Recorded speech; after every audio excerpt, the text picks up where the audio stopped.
लखनऊ सहित उत्तर प्रदेश के तमाम जिलों से आए हुए बीएसपी संगठन व प्रबुद्ध वर्ग में से विशेषकर ब्राह्मण समाज के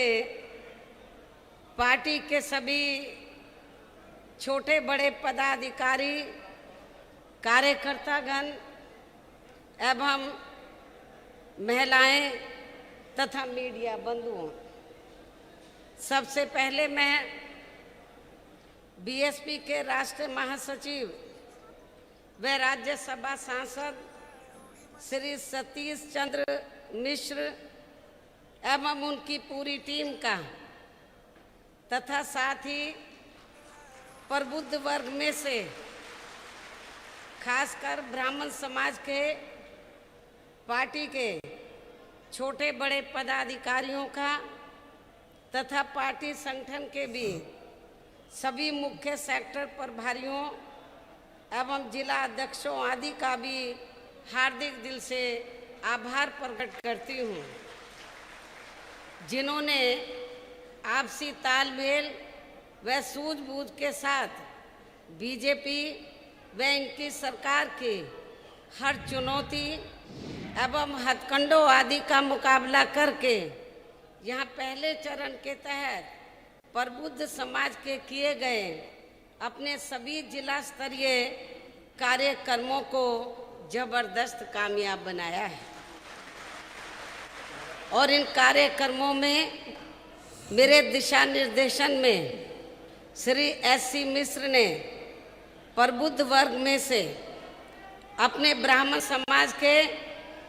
लोगों को भी दलितों की तरह कभी भी ना गुमराह होने वाला तथा ना ही किसी के बहकावे में व प्रलोभन आदि में भी आने वाला समाज बनाने का हर संभव पूरा प्रयास किया है। और यदि वास्तव में ऐसा संभव हो जाता है तो फिर हमारी पार्टी को यहाँ आगामी विधानसभा चुनाव में सन 2007 की तरह अपनी पूर्ण बहुमत की सरकार बनाने से कोई भी ताकत रोक नहीं सकती है। हालांकि इस मामले में मुझे अपने दलित वर्ग के लोगों पर शुरू से ये गर्व रहा है कि इन्होंने बिना गुमराह व बहकावे आदि में आए हुए पार्टी के कठिन से कठिन दौर में भी अपनी पार्टी का कभी भी साथ नहीं छोड़ा है। अर्थात ये लोग एक मजबूत चट्टान की तरह हमेशा अपनी पार्टी के साथ खड़े रहे हैं। साथ ही मैं यहाँ ये भी उम्मीद करती हूँ कि बीएसपी से जुड़े अन्य सभी वर्गों के लोग भी इनकी तरह अब आगे कभी भी गुमराह नहीं होंगे तथा ना ही किसी के बहकावे में व ना ही किसी के प्रलोभन आदि में भी आएंगे। जबकि इनको ये मालूम होना चाहिए कि पिछले कुछ वर्षों में चाहे यहाँ सपा की सरकार रही हो या वर्तमान में बीजेपी की सरकार चल रही हो, लेकिन इन सभी सरकारों की रही जातिवादी, संकीर्ण व पूंजीवादी सोच होने के कारण यहाँ सर्व समाज में से विशेषकर गरीबों, मजदूरों, कर्मचारियों, किसानों, छोटे व्यापारियों एवं अन्य मेहनतकश लोगों के साथ साथ दलितों, पिछड़ों, अक़लियतों व प्रबुद्ध वर्ग में से ब्राह्मण समाज के लोगों का भी हर स्तर पर काफ़ी ज़्यादा शोषण एवं उत्पीड़न आदि हुआ है, जो अभी भी जारी है, जिससे दुखी होकर अब ये ब्राह्मण समाज के लोग भी प्रदेश के नगर नगर, शहर शहर, गांव गांव, गली गली, कूचों व चौराहों आदि में ये खुलकर कहने लगे हैं कि इन सभी पार्टियों की सरकारों की तुलना में बीएसपी का शासनकाल हर मामले में व हर स्तर पर कई गुना बेहतर रहा है। लेकिन हमने बीजेपी के प्रलोभन भरे वायदों के बहकावे में आकर इस बार इनकी पूर्ण बहुमत की सरकार बना के बहुत बड़ी गलती की है। जबकि बीएसपी की रही सरकार ने ब्राह्मण समाज के लोगों की अपनी सुरक्षा, सम्मान व तरक्की आदि के मामले में हर स्तर पर अनेकों ऐतिहासिक कार्य किए हैं। साथ ही इन पर कोई भी जुल्म जाति आदि नहीं होने दी है तथा इनकी रोटी रोजी का भी पूरा ध्यान रखा है। इसके साथ साथ हमने अपनी पार्टी संगठन में व चुनाव में टिकट देने तथा सरकार बनने पर मंत्री आदि बनाने के मामले में भी इनको उचित प्रतिनिधित्व दिया है और इन सब बातों का एहसास कराने तथा इन्हें फिर से बीजेपी व अन्य पार्टियों के भी बहकावे में नहीं आने तथा इनके विकास एवं उत्थान आदि के लिए भी इन्हें पुनः पार्टी में जोड़ने के लिए बीएसपी द्वारा व मेरे दिशा निर्देशन में पार्टी के राष्ट्रीय महासचिव एवं राज्यसभा सांसद श्री सतीश चंद्र मिश्र के नेतृत्व में दिनांक 23 जुलाई सन 2021 से प्रबुद्ध वर्गों की विचार संगोष्ठी करने का कार्यक्रम अयोध्या से शुरू किया गया है और पहले चरण का ये कार्यक्रम प्रदेश के लगभग सभी जिलों में काफ़ी सफल रहा है, जिसका आज मेरे द्वारा समापन भी किया जा रहा है। वैसे पार्टी के इस पहले चरण के कार्यक्रम को विफल करने के लिए बीजेपी व इनकी सरकार ने हर प्रकार के साम, दाम, दंड भेद आदि हथकंडे भी खूब इस्तेमाल किए हैं, जिसमें इनको ज़्यादातर निराशा ही हाथ लगी है। साथ ही यहाँ मैं ये भी कहना चाहती हूँ कि श्री एससी मिश्र ने पूरे प्रदेश में अपने हर कार्यक्रम के दौरान पार्टी की सरकार बनने पर विशेषकर ब्राह्मण समाज के हित एवं कल्याण को लेकर जो कुछ भी कहा है तो उस पर आप लोगों को जरूर विश्वास करना चाहिए। और आज मैं खुद भी प्रबुद्ध वर्ग में से ब्राह्मण समाज के लोगों को भी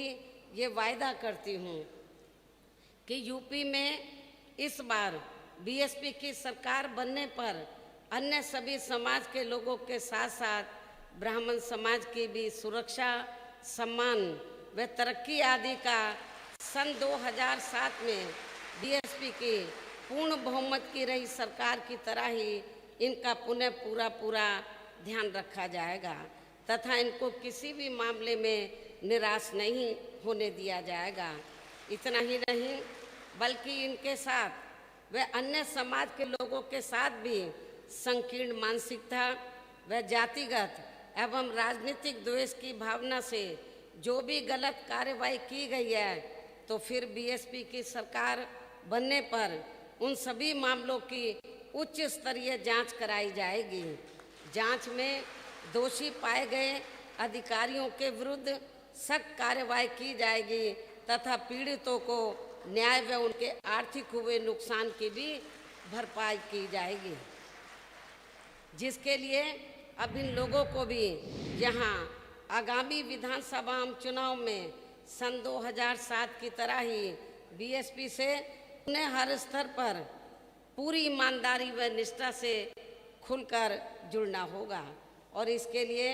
श्री एससी मिश्र ने भी पार्टी के हर कार्यक्रम में विशेषकर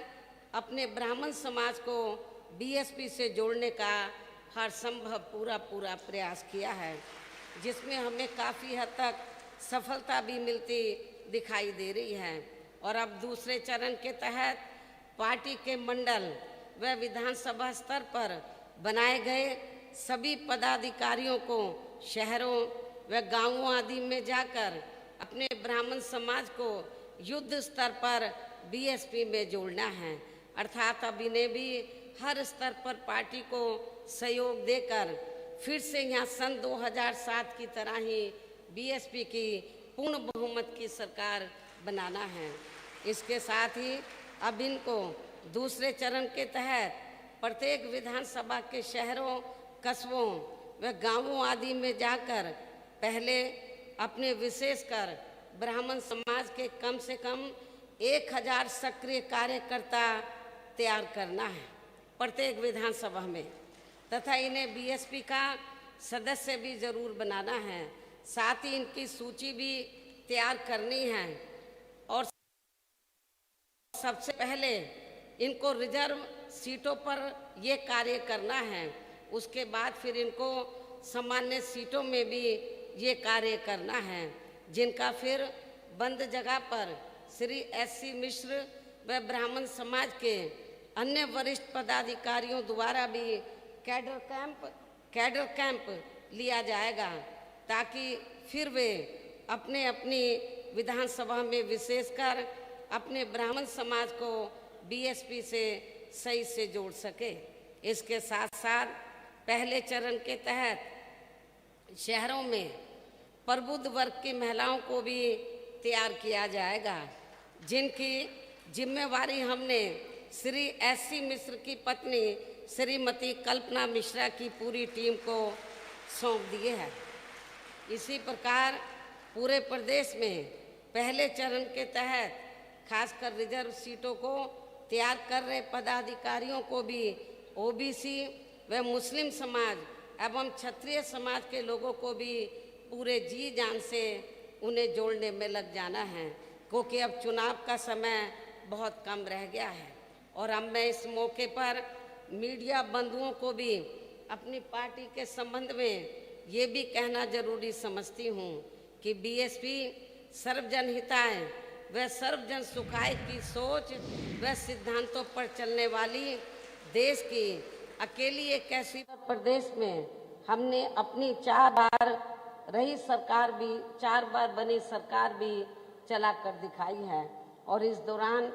हमने सभी जाति व धर्म के लोगों की सुरक्षा, सम्मान एवं तरक्की आदि पर पूरा ध्यान दिया है। इतना ही नहीं बल्कि हमारी पार्टी ने दूसरी पार्टियों की तरह ना तो कभी हवाई बातें की हैं तथा ना ही चुनाव के समय में किस्म किस्म के प्रलोभन भरे आश्वासन आदि देकर जनता को छलने का भी प्रयास किया है। इसके साथ ही हमारी पार्टी के चारों रही सरकारों ने हमेशा यहाँ सर्व समाज के हित एवं कल्याण में जमीनी तौर पर ही कार्य करके दिखाए हैं। और इस संदर्भ में वैसे आप लोगों को ये मालूम है कि सन 2007 में जब दलितों, आदिवासियों, पिछड़ों, मुस्लिम एवं अन्य धार्मिक अल्पसंख्यकों के साथ साथ अपर कास्ट समाज में से खासकर ब्राह्मण समाज के सहयोग से बीएसपी की पूर्ण बहुमत की यहाँ प्रदेश में पहली सरकार बनी थी, तो तब उनके विश्वास पर पूरी तरह से खरा उतरते हुए सरकार बनते ही हमने बिना मांग किए ही सामान्य वर्ग के लिए यानी कि अपर कास्ट समाज के लिए सरकारी भर्ती पर वर्षों से लगे प्रतिबंध को तत्काल हटा के उन्हें बड़ी संख्या में स्थायी सरकारी नौकरी दिए जाने की भी व्यवस्था सुनिश्चित की। साथ ही पुलिस विभाग में 2 लाख से अधिक नए पद सृजित करके उन पर नियुक्ति करने का भी ऐतिहासिक काम किया, जिससे सभी वर्गों व धर्मों के लोगों को काफी लाभ पहुंचा है। इसके अलावा प्रदेश के सभी गांवों के लिए, देहातों के लिए एक सरकारी सफाई कर्मचारी नियुक्त करने की नई सरकारी व्यवस्था लागू करके एक मुश्त लगभग 1,10,000 स्थायी नियुक्तियां पंचायत विभाग में की गई, जो ये भी एक अति महत्वपूर्ण उठाया गया कदम था। साथ ही विशेष अभियान के तहत सरकार के अधिकांश विभागों में रिक्त पड़े पदों को भी भरा गया। इस प्रकार से कुल मिलाकर बीएसपी की सरकार में किसी भी जाति व धर्म के लोगों के साथ कभी भी हमने कोई जुल्म, जाति, अन्याय, अत्याचार व उनका शोषण आदि भी नहीं होने दिया है। साथ ही प्रदेश में हर स्तर पर कानून द्वारा कानून का राज भी स्थापित किया है। इतना ही नहीं बल्कि अपर कास्ट समाज में से ब्राह्मण समाज को भी अन्य समाज की तरह ही पार्टी व सरकार में हर स्तर पर उचित भागीदारी देकर उनको पूरा मान सम्मान एवं सुरक्षा आदि प्रदान की गई तथा जिस पर कभी भी कोई समझौता नहीं किया गया है। लेकिन ठीक इसके विपरीत सन 2012 में सत्ता परिवर्तन होने के बाद जब सपा की सरकार बनी तो तब उस पार्टी की कथनी व करनी में अंतर होने तथा जातिगत द्वेष एवं दुर्भावना आदि होने के कारण सर्व समाज में से ब्राह्मण समाज को भी काफी बड़े पैमाने पर उत्पीड़न व शोषण आदि होने का शिकार होना पड़ा, जिससे दुखी होकर फिर ये लोग सपा सरकार से मुक्ति पाने के लिए भाजपा की बड़ी बड़ी बातों के बहकावे में व प्रलोभन आदि में आ गए और उनको अपना वोट देकर उनकी भारी बहुमत की सरकार बड़ी उम्मीदों के साथ बनवा दी, जिस पर ये सरकार अभी तक भी खरी नहीं उतरी है। और अब इस भाजपा सरकार के शासनकाल में भी उन पर जुल्म, जाति, अन्याय, अत्याचार, शोषण व द्वेषपूर्ण कार्रवाई आदि होनी कम नहीं हुई है, बल्कि उनके विरुद्ध दिल दहलाने देने वाली ऐसी घटनाएं भी हुई हैं जो देश भर में चर्चा का विषय रहा है, जिससे अब प्रबुद्ध वर्ग में से विशेषकर ब्राह्मण समाज के लोग भाजपा सरकार की ऐसी गलत नीतियों व उनकी जातिवादी एवं द्वेषपूर्ण कार्यशैली आदि से काफी ज्यादा दुखी व त्रस्त ही नहीं बल्कि काफी ज्यादा आक्रोशित भी हैं, गुस्से में भी हैं, जिसे ध्यान में रखकर ही फिर बीएसपी ने इनकी सुरक्षा, सम्मान व तरक्की आदि को लेकर पहले चरण के तहत यूपी के लगभग सभी जिलों में विचार संगोष्ठी के कार्यक्रम आयोजित किए हैं, जो बीजेपी व उनकी सरकारी बाधाओं के बावजूद भी जबरदस्त सफल रहे हैं। इतना ही नहीं बल्कि इन सभी कार्यक्रमों में इस वर्ग के लोगों की लगातार उत्साहपूर्ण व धमाकेदार हुई भागीदारी ने सभी बीएसपी विरोधी पार्टियों को काफी चिंतित व बेचैन भी करके रख दिया है, जिसके कारण ही अब बीजेपी भी यहाँ बीएसपी की तर्ज पर प्रबुद्ध वर्ग के तथा महिलाओं आदि के भी सम्मेलन करने में जुट गई है। इसके साथ ही अपनी आदत से मजबूर अब ये लोग इस वर्ग को गुमराह करने के लिए रोजाना नए नए हथकंडे व षड्यंत्र आदि इस्तेमाल करने में लगे हैं, किंतु प्रबुद्ध वर्ग व इनमें भी विशेषकर ब्राह्मण समाज के लोग अब सत्ता परिवर्तन के लिए यानी कि फिर से यहाँ बीएसपी की पूर्ण बहुमत की सरकार बनाने के लिए काफी हद तक अपना मन बना चुके हैं, जिसे रोकना अब किसी के लिए भी संभव नहीं लगता है, चाहे अब ये पार्टियां बीएसपी की कितनी भी नकल क्यों न कर लें। और अब मैं पहले चरण के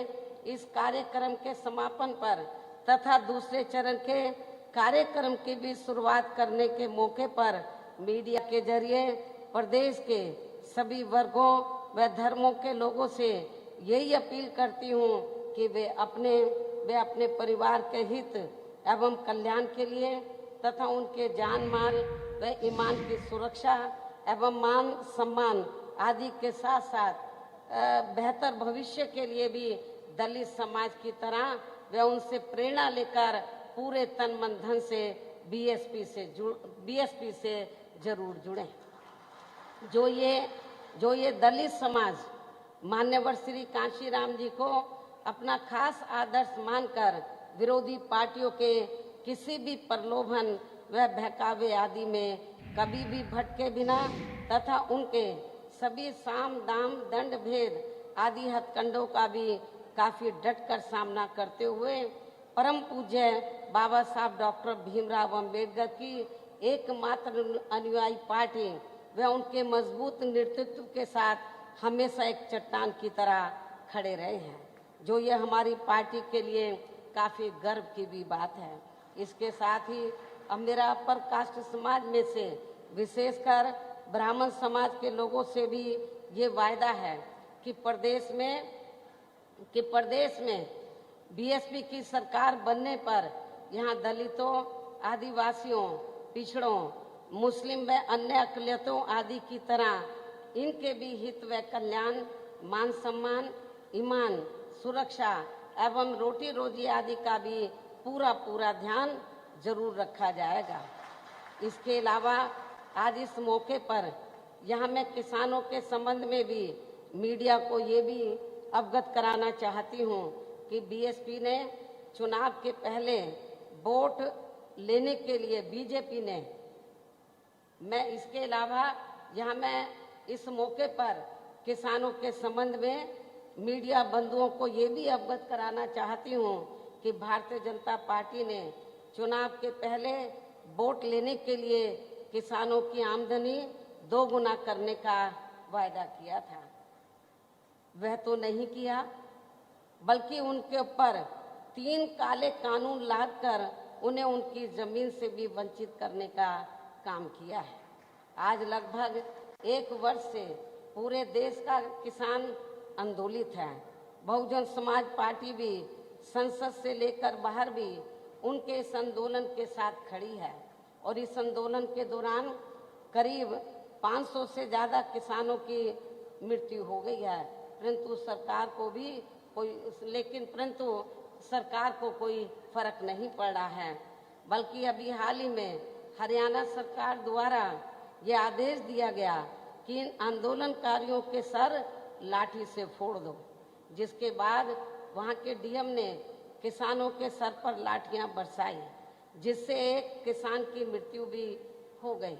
और फिर वहाँ के सीएम ने इस कार्यों को सही ठहराया। इतना ही नहीं, बल्कि बीजेपी ने तो सिर्फ झूठा वायदा किया था कि हम किसानों की आय 2 गुनी करेंगे, लेकिन हमने तो ऐसा करके दिखाया है, अर्थात अपनी हुकूमत में किसानों की आय 2 गुना करके दिखाई है।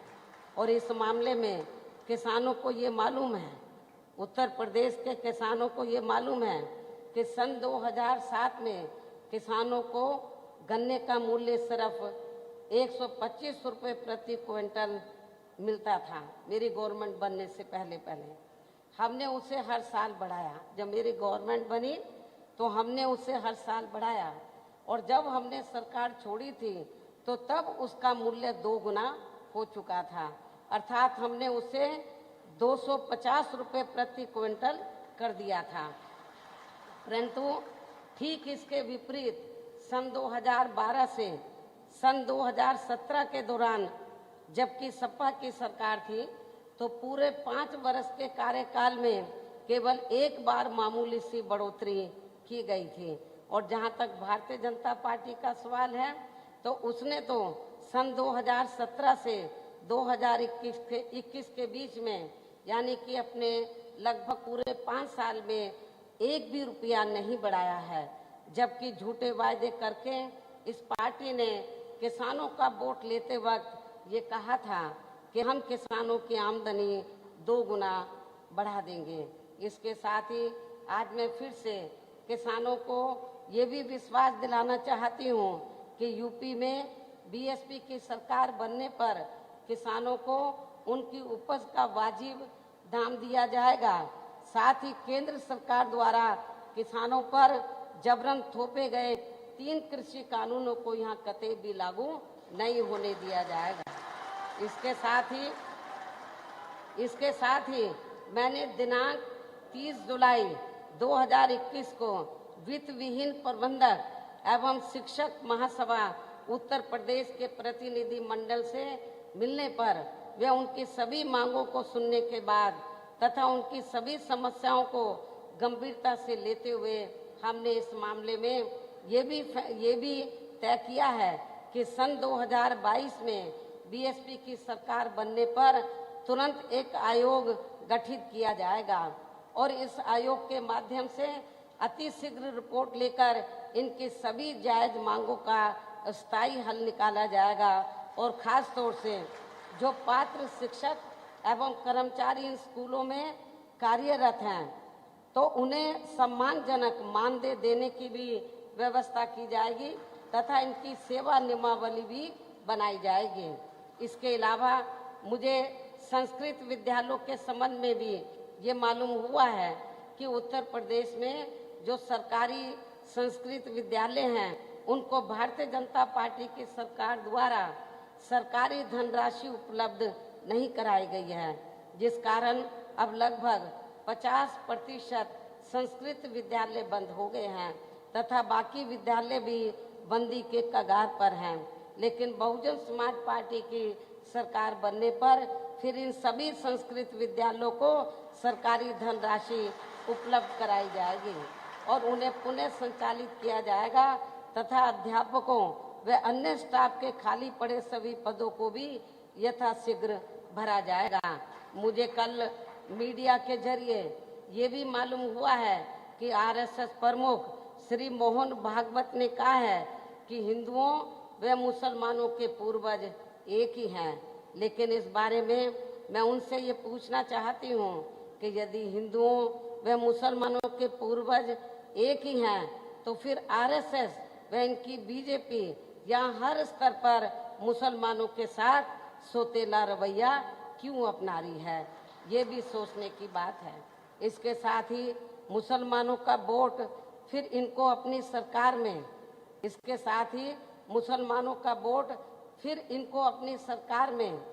तबाह व बर्बाद करने के मामले में भी सपा व कांग्रेस पार्टी भी कोई कम नहीं है। खासकर पश्चिमी यूपी का मेरठ मलियाना कांड व मुजफ्फरनगर कांड को यहाँ के मुस्लिम लोगों को जल्दी से भूलना नहीं चाहिए, ये भी मेरी उनसे खास अपील है। और इस मामले में वैसे ये बात भी सर्वविदित है कि बीएसपी जो कहती है वह करके भी दिखाती है। और अब मैं मीडिया बंधुओं को अपने खुद के बारे में भी ये बताना चाहती हूँ कि मैं 2 फरवरी सन 2021 से लगातार यहाँ लखनऊ में स्थित हूँ, मौजूद हूँ और आए दिन मैं पार्टी के छोटी बड़ी बैठकें लगातार यहाँ ले रही हूँ। मीडिया आदि में भी मैं बीच बीच में जरूरत अनुसार अपनी पार्टी का स्टैंड रखती रही हूँ, लेकिन फिर भी यहाँ खासकर कुछ जातिवादी मानसिकता वाला मीडिया मेरे बारे में अक्सर यही चर्चा करता रहता है कि बीएसपी प्रमुख अभी बाहर क्यों नहीं निकल रही है, जबकि वास्तव में इसका मुख्य कारण कोरोना नियमों की आड़ में भाजपा की सरकारी मशीनरी द्वारा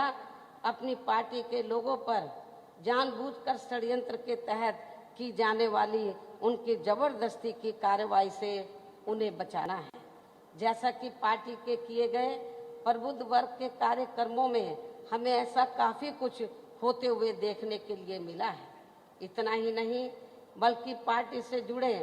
प्रबुद्ध वर्ग के लोगों को बहुत कम संख्या में इन कार्यक्रमों में इन्हें आने दिया है, लेकिन वहीं दूसरी तरफ मेरे ऐसे कार्यक्रम में इनके लाख रोकने के बावजूद भी पार्टी के लोग बड़ी संख्या में आने से कतई भी रुकने वाले नहीं हैं। और फिर यही होता, यदि मैं चली भी जाती फील्ड में तो यही होता कि हमारी पार्टी के लोगों पर अब तक काफी भारी तादाद में एफआईआर दर्ज हो जाती है और ऐसा हो जाने पर फिर हमारी पार्टी के ये लोग खासकर चुनाव के समय में अपने अपने क्षेत्र के पार्टी के उम्मीदवारों को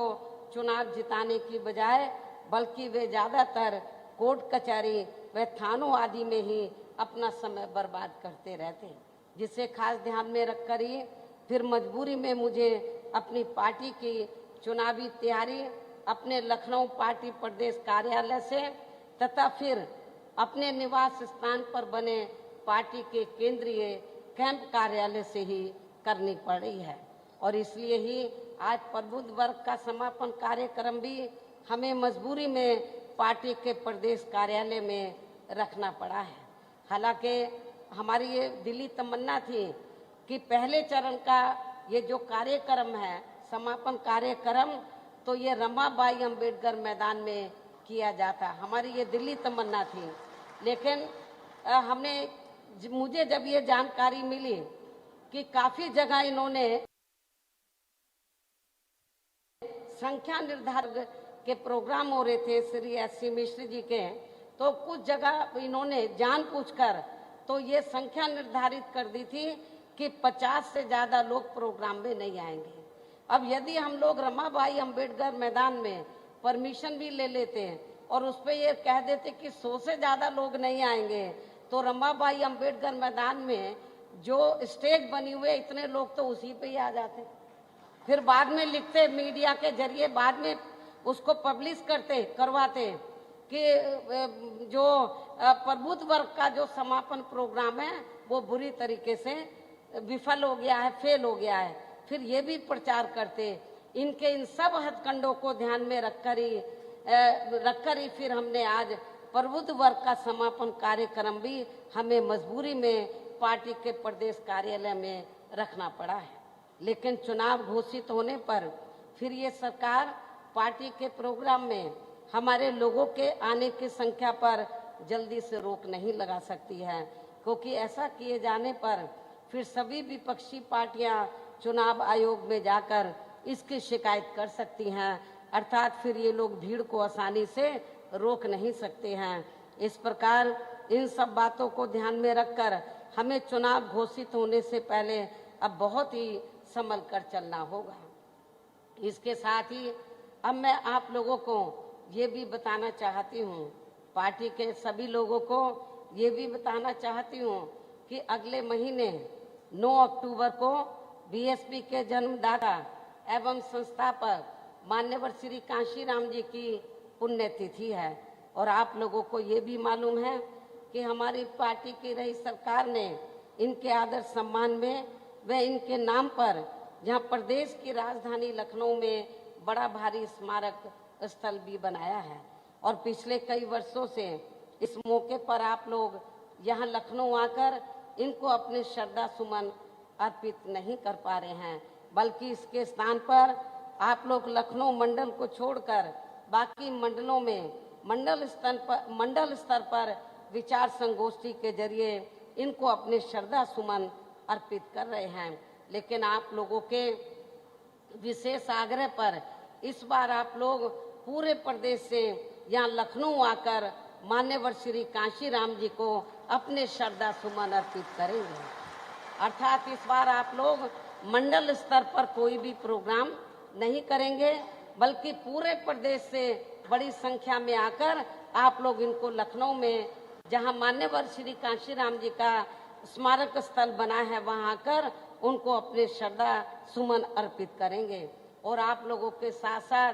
फिर मैं खुद भी उस दिन मान्यवर श्री कांशीराम जी के स्मारक स्थल पर पहुंचकर उनको अपने श्रद्धा सुमन अर्पित करूंगी तथा आप लोगों का भी आभार प्रकट करूंगी।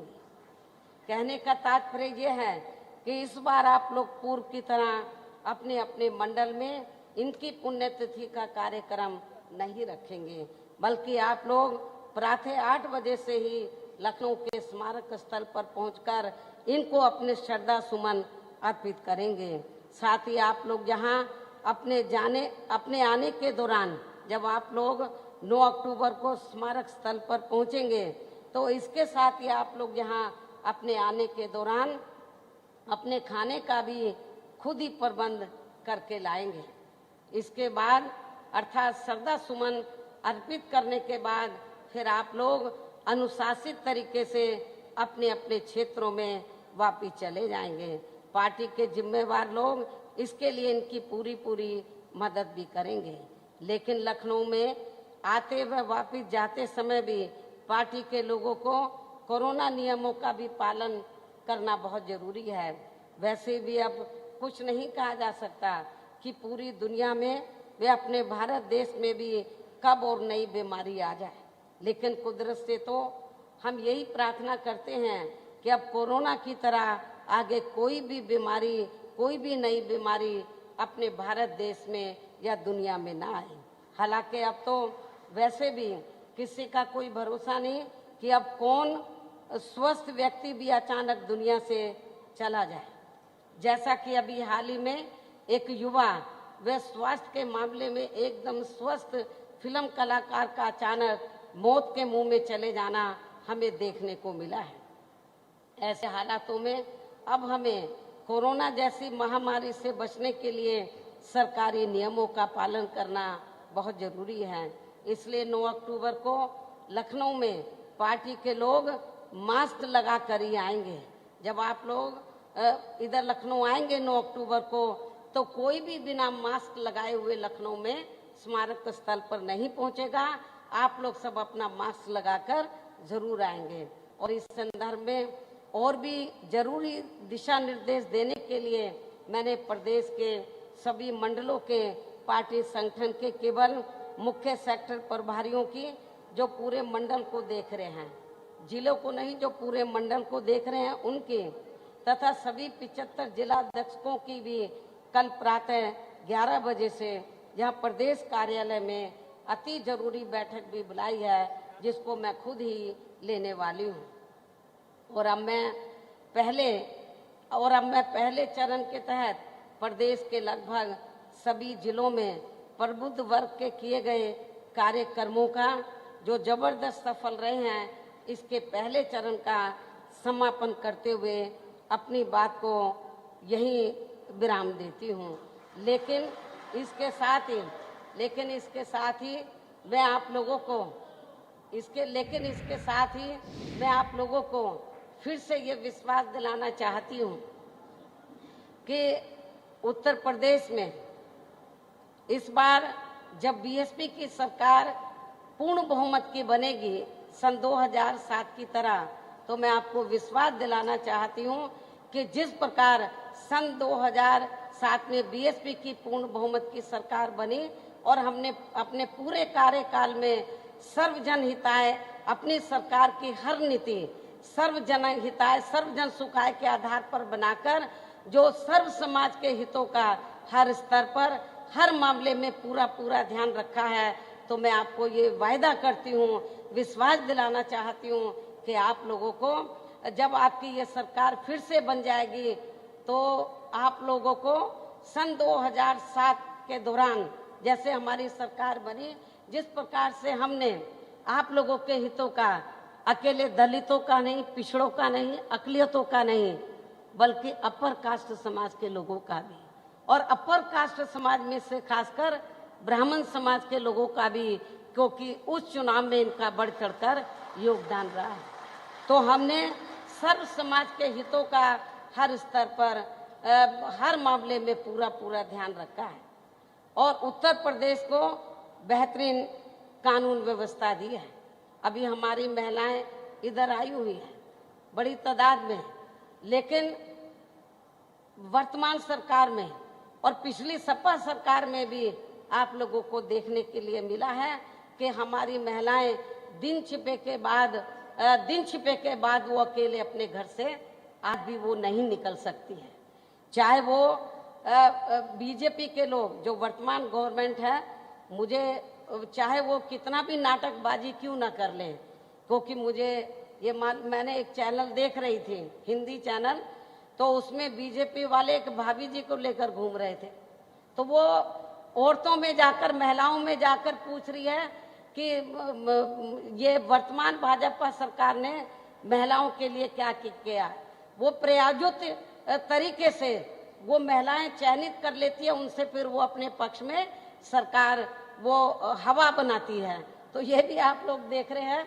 तो बिहार के तर्ज पर ये कर रहे हैं। अभी पता नहीं एक नहीं कितनी भाभीियों को लेकर ये घूम ले। अब महिलाएं इनके चक्कर में जल्दी से आने वाली नहीं है, इनके बहकावे में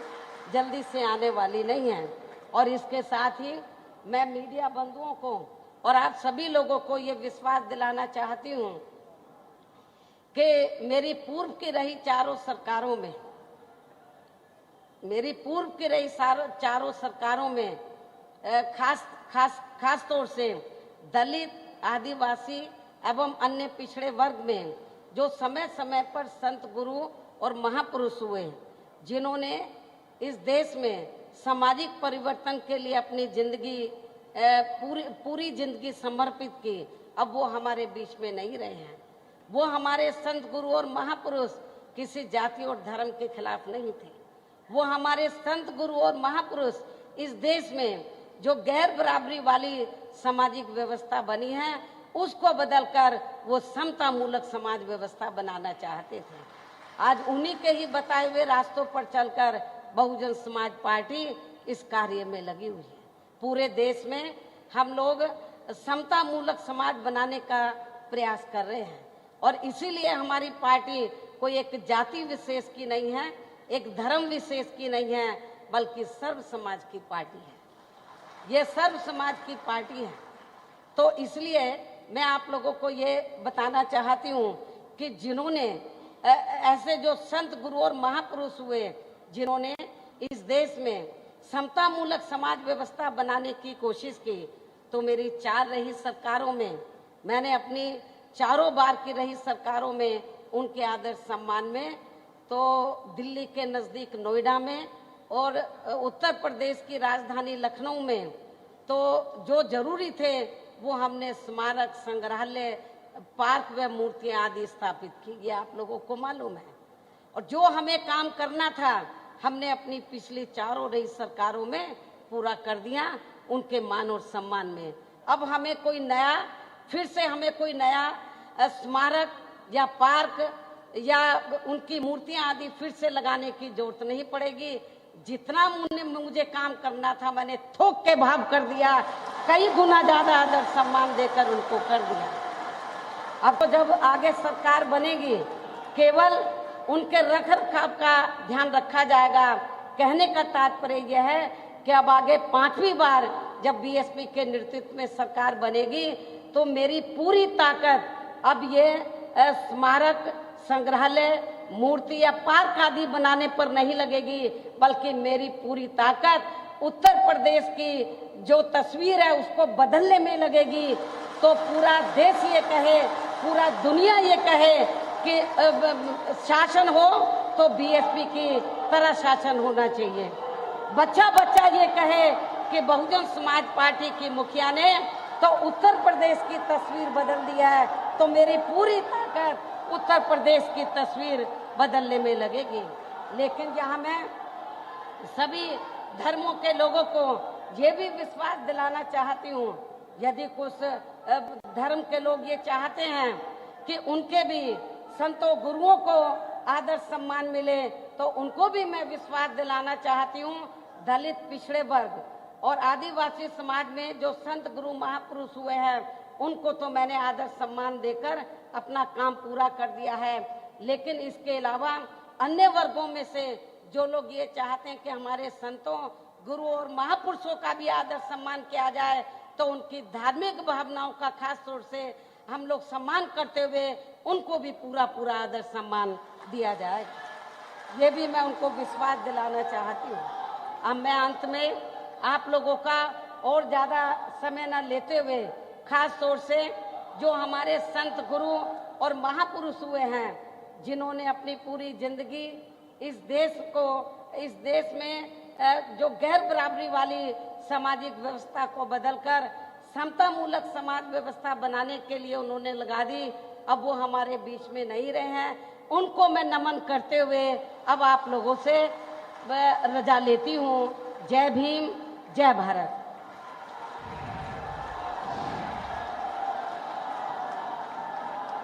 कुमारी